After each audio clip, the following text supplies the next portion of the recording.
A lot of people ask me why I left Google, one of the greatest companies in the world, and today I'm going to tell you exactly why. To be honest, I never thought I would ever leave Google. I was so excited when I finally got in, and I wanted it so bad that I actually cried tears of joy. I went in with the intention that I was going to work at Google for the rest of my career, and I encourage you to pursue any career opportunity with a long-term mindset and treat each new job opportunity as a minimum 3-year project, unless things turn unexpectedly toxic. But one thing I've learned in life is that although it's great to have plans, what serves us best is to hold them loosely and maintain an openness to exploring new opportunities that could unexpectedly be even better than what we initially dreamed up ourselves. Because what we dream up ourselves is based on our own limited thinking and experience, and unpredictable results and beautiful new possibilities live outside the realm of our rational plans and current thinking. I was in my 3rd year at Google Cloud, and I took the leap to join a startup that I had never heard of as the 2nd founding salesperson in the US business,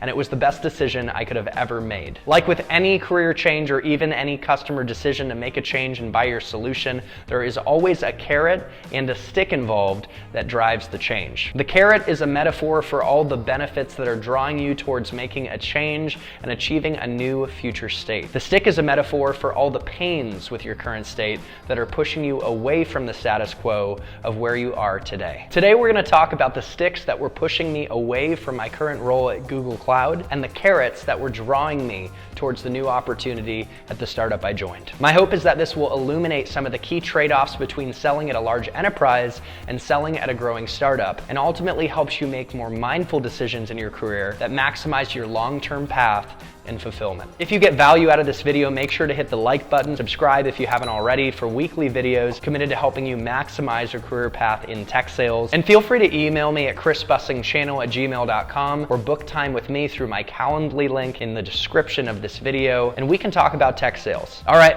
let's dive into the details of why I left Google. So let's talk about the sticks or pains I was experiencing at Google that inspired the change first, and then about the carrots or opportunities that were drawing me to the startup. I would say that overall this decision was far and away more heavily based on the benefits of joining the startup versus pains at Google, because it's an amazing company and I had a great experience. And it was more of a matter of choosing a better opportunity for me at that stage in my career, in this current stage in my career. But of course there needs to be some degree of dissatisfaction with your current employer to ultimately make a move.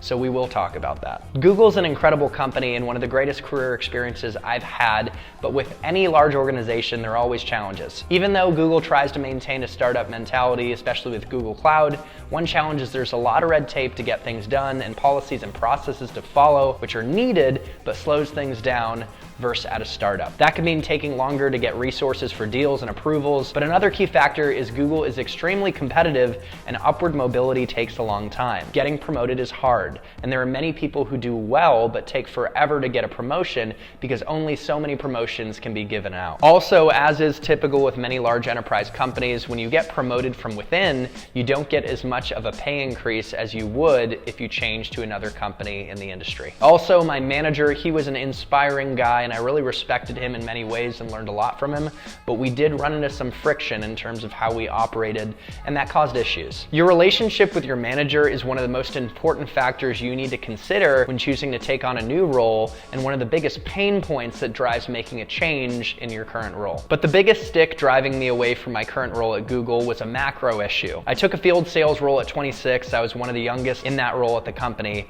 and I was so excited about the job, and it took me to LA, and I was starry-eyed, I was really excited, but what I didn't expect was that a pandemic would happen. And the role that I thought I was getting into, which was going to entail hosting clients at Lakers games, Formula One racing, Bon Jovi concerts, and really living it up, and meeting in person with customers, went out the window. And instead I found myself in a glorified inside sales role, basically taking meetings from my bedroom, not wearing any pants. Don't tell anyone. Anyways, as was the case for a lot of us, the pandemic made me question everything I was doing, and I realized that I never wanted to leave Austin, where I was originally very happy and where I built a very good community. And it hit me that I would never leave a community I loved again to chase a glamorous work opportunity, no matter how great it seemed. We're not human doings, humans, but we're human beings. And a huge part of our being is where we choose to live and plan ourselves and the communities around us. Don't trade community for a glitzy, glamorous role. At least that's what I learned for myself. The role at Google would have required me to stay in LA when the pandemic settled, and I wanted to find a remote role that would give me the flexibility to live in Austin again as a home base and travel as well. And that brings me to the carrots that drew me to the opportunity of the startup. When I left Google to join this startup, I immediately got much higher upfront pay and had a path to quicker upward mobility, and that was really exciting to me. Although I'm a loyal dog at heart, when you change companies, you get a huge pay increase. And at this new opportunity, I had a much higher base salary and on-target earnings. And I actually got a base raise within a year. What I really like about working at a startup is your performance is rewarded and you feel very appreciated. I also negotiated quite a bit of equity for when our company went public, and in speaking with the CEO on his plans, it was clear that there was a high probability of success. A year in, we actually got our Series D round, over $255 million total, even in a tough economic climate, and the next step is going public.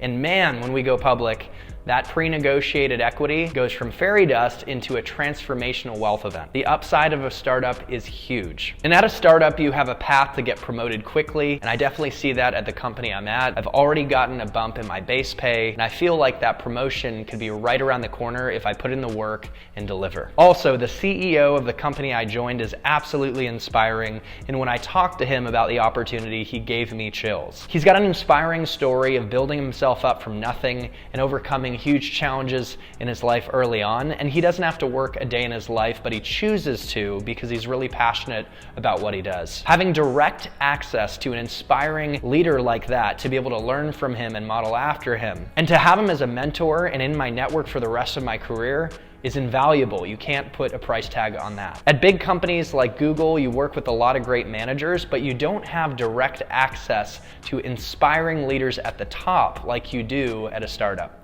That's a truly unique opportunity from my perspective. My current CEO used to run Samsung Open Innovation. He reported to the CEO and CFO of Samsung, and he'd tell them what companies to buy to grow the business. It's pretty amazing. He has such a wealth of experience, and I feel extremely lucky to be able to draw from that every week. I also joined the startup that I'm at today because I had an opportunity to really make a bigger impact and truly be appreciated. Every deal you close at a startup and the new logos you bring on really matter to the company. It really moves the needle. At a startup, you also have the opportunity to wear many different hats and take more ownership in your role. You can turn it into much more than the job description. I did things related to marketing, operations, I got to interview people and still do, and really get to go above and beyond to make an impact. I feel like my opinion really valued and I can make a huge difference. I'm a founding member of the Culture Club, and at a startup you can shape the culture and values of the company that you're at, especially if you're a founding SDR or founding account executive. At a startup you can actually play a huge role in creating an environment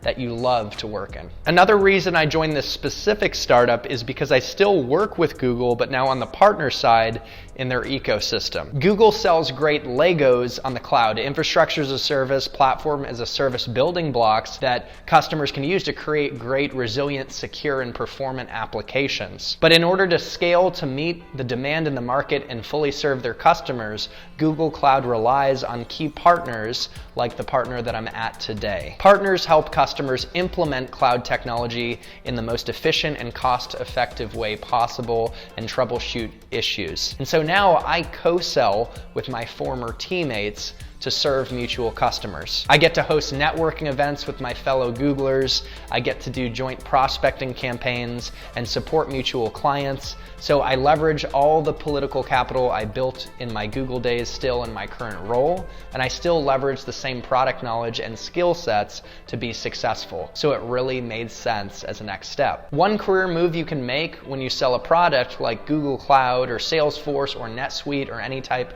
of software as a service solution is jumping to a partner who implements the technology, and a lot of times you'll get higher pay and you still get to leverage your past relationships and your expertise, which makes it a huge win. The final opportunity that I saw in moving to a startup is a really deep and profound one, and maybe the most important. It was the opportunity to let go of previous limiting beliefs that were holding me back and the opportunity to grow into who I'm truly becoming. Let me explain. I'd actually attached a lot of my self-worth to the fact that I was working at Google. It's not Google's fault, that's mine. But even my mom told me that she loved telling the other moms that her son worked at Google. Along with the title comes a lot of pride, and it's easy to get caught up in the name and get attached and tie your identity to it. That's what I did. I saw an opportunity to unravel from that and really grow into Chris Bussing, and not Chris Bussing who works at Google. It was time to shine and to recognize my own intrinsic value